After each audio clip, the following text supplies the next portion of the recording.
The need for approval can feel like a prison, can't it? It's like there's a silent judge in your mind scrutinizing every decision, every word, every dream. You carefully curate your life, hoping to win the favor of an audience that is perpetually shifting and judging. You choose words not because they're true, but because they're safe. You chase goals not because they set your soul on fire, but because other people will applaud them. And at the end of the day, after all the performing, you're left feeling hollow, exhausted, and like a stranger to yourself. But what if there was a key to this prison? What if the walls were never really locked, and the power to walk free has been inside you all along? The ancient Stoics, philosophers who lived 2 millennia ago, found this key. They were emperors, senators, former slaves, and playwrights who navigated the brutal and intensely social world of ancient Rome. They understood that building your self-worth on the opinions of others is like building your house on quicksand. They discovered a profound mindset shift that leads to a deep, unshakable inner peace, allowing you to become the only source of your own validation. In this video, we're not just going to talk about their philosophy. We're going to uncover the practical, actionable steps the Stoics took to break free from the chains of external opinion. We'll walk the path they laid out, a path leading away from the noise of the crowd and into the quiet sanctuary of your own mind. This is a journey to reclaim your inner freedom. Section 1. The prison of other people's opinions. Before we can unlock the door, we first have to understand the prison itself. Why are the opinions of others so powerful? Why can a single dismissive comment ruin our day, while a word of praise makes us feel momentarily invincible? From an evolutionary perspective, it makes perfect sense. For our ancient ancestors, social acceptance wasn't a luxury. It was a matter of survival. Being cast out from the tribe was a death sentence. Our brains are hardwired with a deep, primal need to belong and be approved of. In the ancient world, this was a life-saving mechanism. In the modern world, however, this mechanism has been hijacked. Today, we're not just seeking the approval of our small tribe. We're exposed to the potential judgment of billions. Every post, every picture, every career move is thrown into a global arena to be liked, ignored, or torn apart by strangers we'll never meet. Social media has weaponized our need for validation, turning life into a 24/7 performance where we measure ourselves against the curated highlight reels of others. It's an endless and unwinnable game.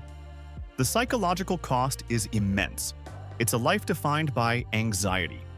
We worry about what to post, say, or wear. We second-guess our own decisions, not based on our values, but on how they'll be perceived. This constant state of alert is exhausting, draining our mental energy and leaving little room for creativity, connection, or simple presence.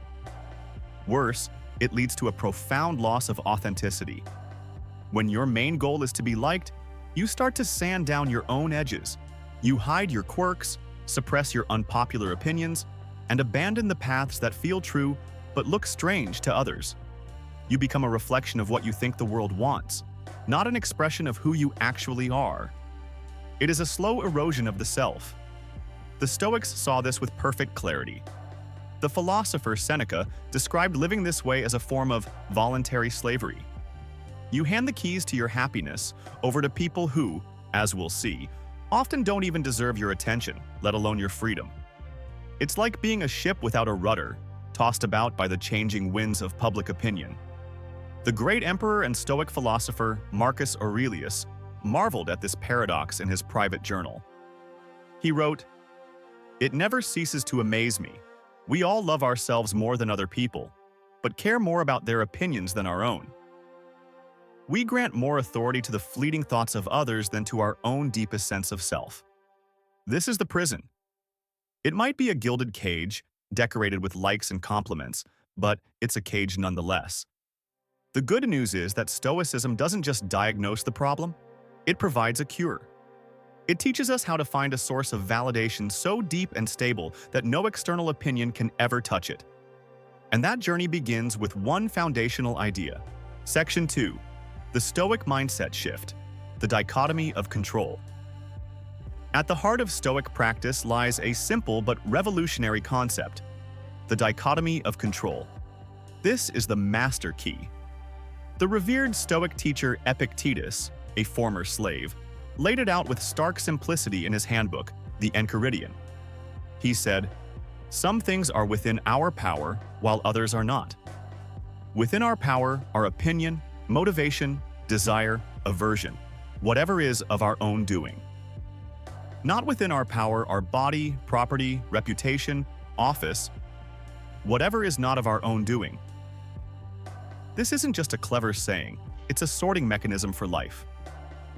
The Stoics argued that most of our suffering, especially anxiety about judgment, comes from a simple mistake. We believe we have control over things that are, in reality, completely outside of our influence. Think about it. Can you truly control what someone else thinks of you? You could be the kindest, most brilliant person in the world, and someone will still find a reason to dislike or misunderstand you. Their opinion is filtered through their own past, their insecurities, their biases, their mood that day. Their judgment of you isn't really about you, it's a reflection of them. It is their opinion, their motivation, and therefore in their power, not yours. This realization is profoundly liberating. The moment you accept that other people's opinions are not in your control, you stop wasting energy trying to manage them. It's like trying to command the weather. You can worry yourself sick about an approaching storm, but the storm will do what it will do. The wise person doesn't try to control the rain, they bring an umbrella. The Stoics' umbrella is their reason, their character, their actions. These are the things that fall into that first category. Whatever is of our own doing. You can't control if someone finds your joke funny, but you can control your intention to bring a moment of levity. You can't control if your boss recognizes your hard work, but you can control the effort and integrity you bring to your job. This is the great mindset shift. You move your focus from the uncontrollable outcome, their approval, to the controllable input, your character. This doesn't mean you become passive. In fact, it allows you to engage with the world more freely. You act kindly not to be seen as kind, but because it's the right thing to do. You speak truthfully not to be admired, but because your integrity demands it. External validation becomes a secondary, irrelevant byproduct. It's no longer the goal. This single principle, when truly internalized, is the beginning of the end of social anxiety. It's the foundation for your inner fortress. Now, let's explore the keys the Stoics used to build it. Key 1. Cultivate an inner citadel. The power of self-sufficiency. Once you grasp the dichotomy of control, the next step is to build a place within yourself that's immune to the external world. Marcus Aurelius called this the inner citadel. He wrote, "Remember that your ruling faculty is invincible when it withdraws into itself and is satisfied with itself, doing nothing other than what it wishes. This inner citadel is a fortress of the mind, a sanctuary. It's a state of psychological self-sufficiency where your contentment and sense of worth are found entirely within your own character, independent of any external factor. Your happiness isn't contingent on your health, your wealth, or, most importantly, your reputation. Think of your self-worth as a stone fortress. The opinions of others, praise and criticism, are just weather. A storm of criticism may rage, but it can't shake the foundation. A sunny day of praise feels pleasant, but it doesn't add a single stone to the structure. The fortress's strength comes from its internal design, not the weather. In contrast, a person who depends on validation has built their house out of straw. The slightest wind of disapproval can blow it down. So, how do we start building this citadel? The Roman Stoic Seneca said we must become self-reliant in our happiness, so that we're involved. Key 2. Redefine your scorecard. Virtue as the sole good. If you're going to stop caring about other people's opinions, you need a new way to measure your worth. The Stoics offer a powerful replacement, a scorecard based on one thing and one thing only: virtue. For the Stoics, virtue isn't about being pious. It's about excellence of character. It's living in accordance with reason and expressing the best version of yourself. They broke it down into 4 cardinal virtues: wisdom, navigating situations with logic and tranquility; justice, treating every person with fairness and kindness; courage, facing daily challenges with integrity. Temperance, practicing self-control over your desires and impulses. The radical claim of the Stoics is that living a virtuous life is the only requirement for a good life. Everything else, wealth, health, fame, and the opinions of others, is an indifferent. It might be preferred to be healthy and liked, but these things have zero impact on your actual worth as a human being. Seneca put it this way: virtue is sufficient for a happy life. By aligning your actions with virtue, you develop a resilient self-respect that no one can take away. It's like you're playing an entirely different game. While the world frantically tries to accumulate points on the scoreboard of external validation, you're focused on your own. Your scorecard only asks, did I act with wisdom today? Was I just? Did I show courage? Did I practice temperance? Imagine a master archer. Her goal isn't just to hit the target. The wind could blow, the target could move. Her true goal, her virtue, is to perform the act of shooting perfectly. If she does that, she has succeeded, regardless of where the arrow lands. The outcome is external. The excellence of her action is internal and entirely her own. This is how a Stoic approaches life. When you adopt this new scorecard, others' opinions become irrelevant. Whether they praise or criticize you, the only question that matters is, did I act in accordance with virtue? If yes, then their opinion is just noise. You've already succeeded by your own, higher standard. Actionable step: conduct a virtuous evening review. Before you go to sleep, take 5 minutes to reflect on your day through the lens of the 4 virtues. Ask yourself, wisdom, where did I react emotionally instead of rationally? Justice, was I fair and kind in my dealings with others? Courage, did I avoid a necessary but uncomfortable task? Temperance, did I overindulge in anything? Food, distraction, anger? Don't do this to judge yourself harshly. The goal is self-awareness, not perfection. By consistently measuring yourself against your internal scorecard, you slowly detach from the world's. You become your own witness and your own source of approval. Key 3. Become an impartial observer of your thoughts.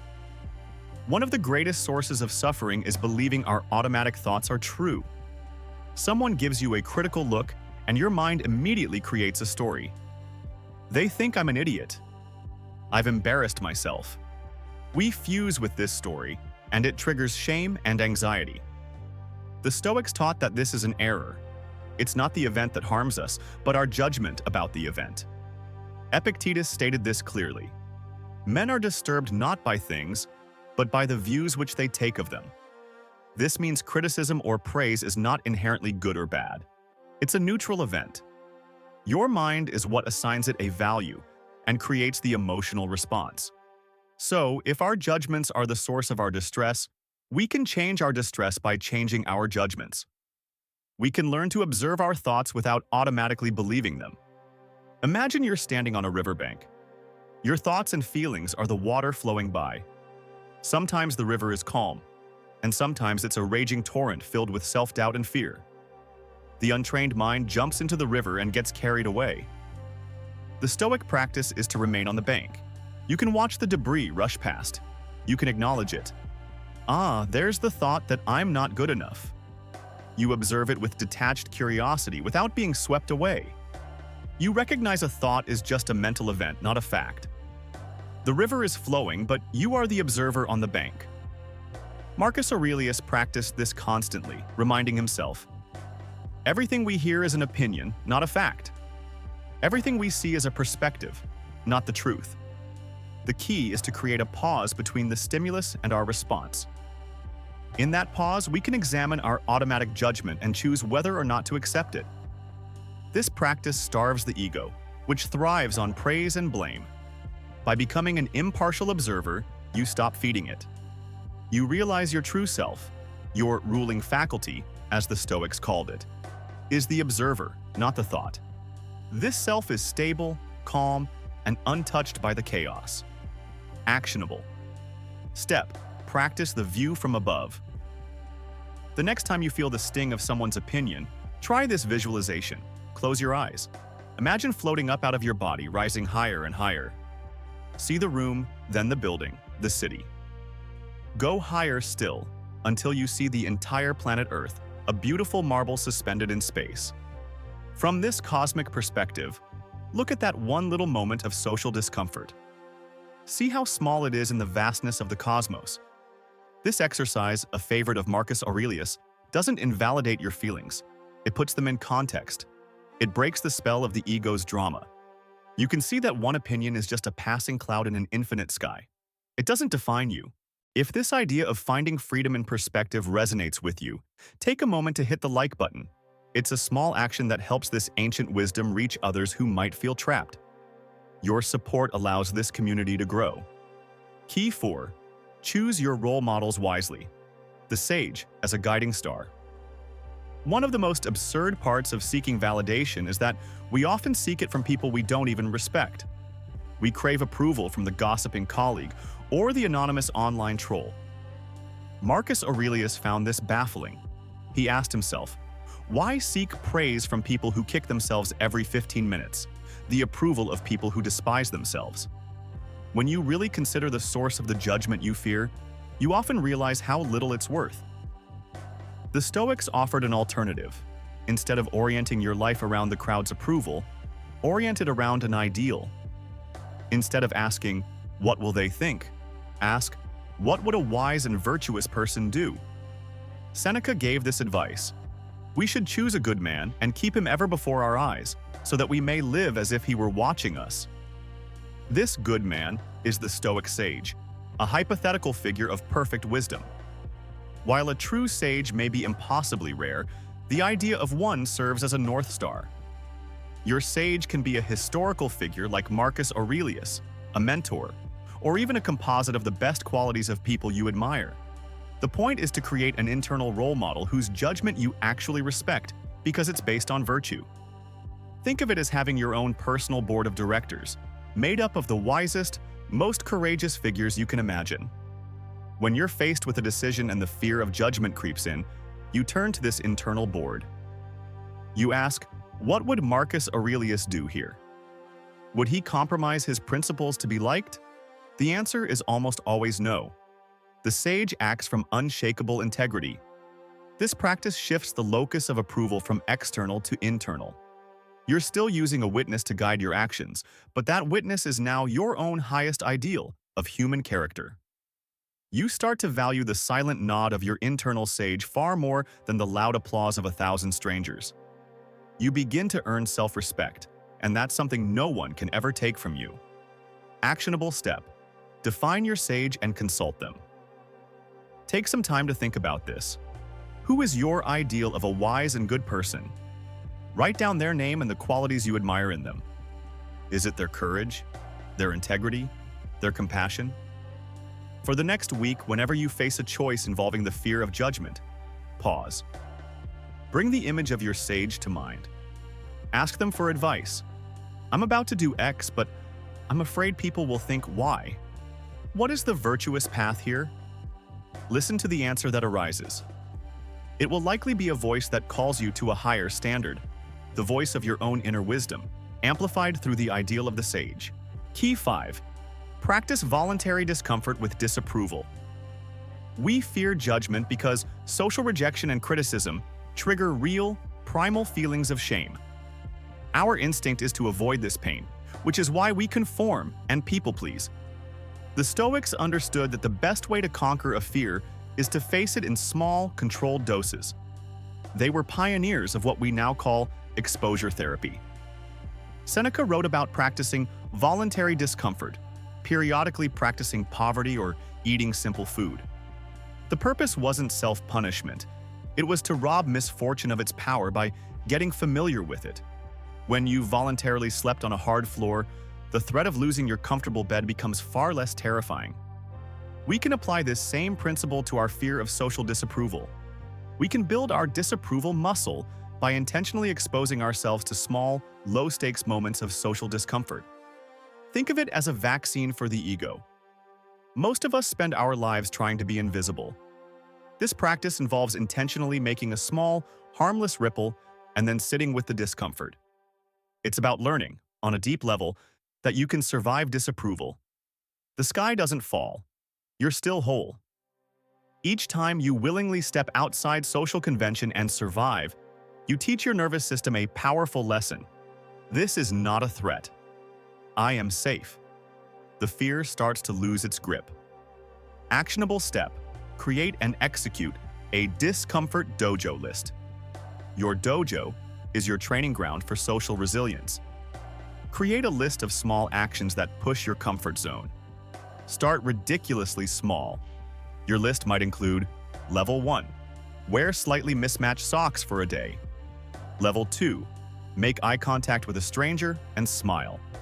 Level 3. In a low-stakes conversation, politely state an opinion you know is in the minority, e.g., I actually didn't enjoy that popular movie. Level 4. Publicly fail at something small. Go bowling and intentionally roll a gutter ball, then laugh it off. Choose one item each week. Before you do it, acknowledge the fear. Then do it. Afterward, and this is the most important part, notice what actually happened. Did anyone even notice? If they did their reaction truly harm you?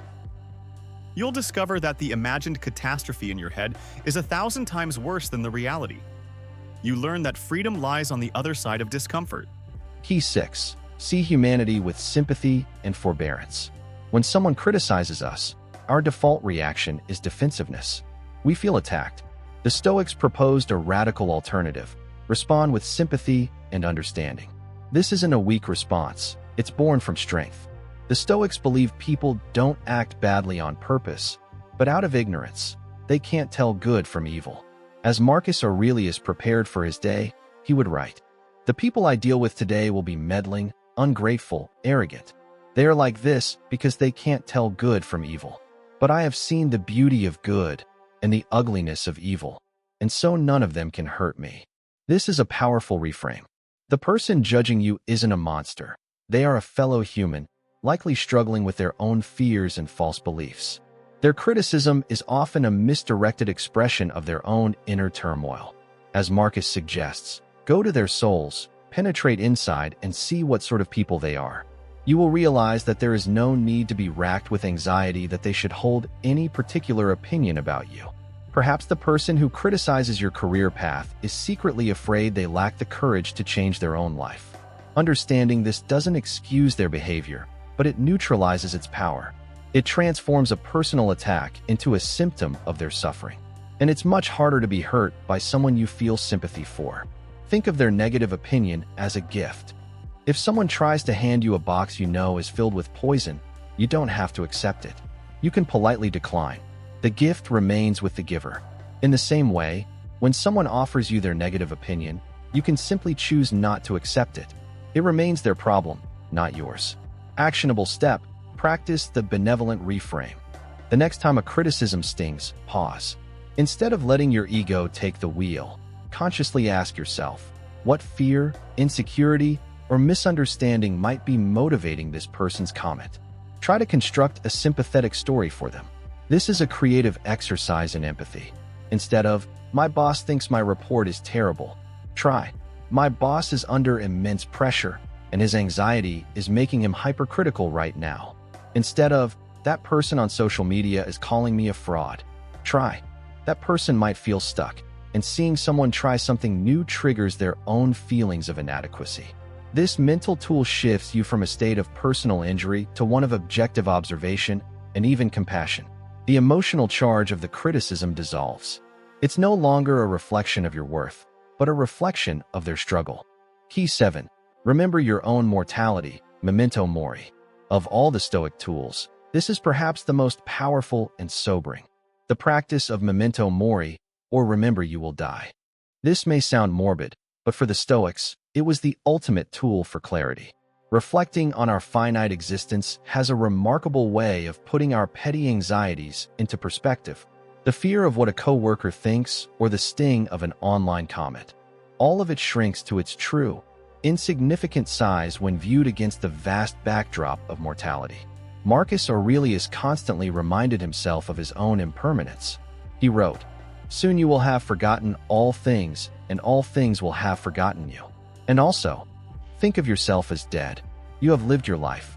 Now take what's left and live it properly.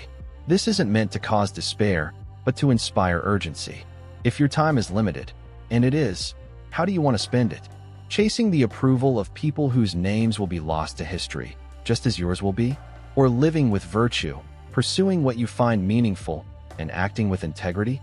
When you are on your deathbed, will you be agonizing over that one time you embarrassed yourself? Of course not. You will be thinking about whether you lived a good life, whether you were kind, whether you were true to yourself. Memento Mori cuts through the ego's noise. Death doesn't care how popular you were or check your follower count. Remembering this allows you to live for an audience of one, your own character. In 100 years, will any of today's praise or criticism matter? No. What will have mattered is whether you used your limited time well. Actionable step: use a mortality anchor. Find a small object to be your Memento Mori anchor: a stone, a coin, a watch. Place it somewhere you'll see it every day. Its purpose is to be a physical trigger for a mental shift. Whenever you find yourself spiraling into anxiety about what others think, touch your anchor. Let the sensation ground you. As you hold it, ask the great Stoic question: in the face of my limited time on this earth, is this worry truly worthy of my energy? The answer, from the perspective of your mortality, will almost certainly be no. The anxiety will loosen its grip. You'll be reminded of what truly matters. This simple practice can radically reorient your priorities away from the trivial pursuit of approval and toward the profound task of living a meaningful life. Conclusion: we began by describing the need for approval as a prison. We've now walked through the ancient Stoic toolkit for unlocking the door. These keys: understanding what you can control, building your inner citadel, living by virtue, observing your thoughts, choosing a sage, practicing discomfort, and remembering your mortality, are not just ideas. They are practical tools for daily life. The door to the prison was never locked. You have always had the power to walk out. The opinions of others are a storm, but you are not a leaf tossed in the wind. You are a mountain. The winds will blow, the rains will fall, but the mountain remains. Your worth is not a fragile thing that can be given by a compliment or taken by a criticism. It is inherent. It is the solid ground of your own character. By practicing these principles, you aren't learning something new. You are remembering something ancient and true about yourself. You are coming home. The path of the Stoic is a lifelong practice, not a destination. It's a daily commitment to choosing reason over reaction, virtue over validation, and inner peace over external noise. If you are committed to walking this path with us, subscribe to the channel and join our community. Now, in the comments below, share which of these 7 keys you will begin to practice today. Your journey inspires us all. Thank you for walking this path with me.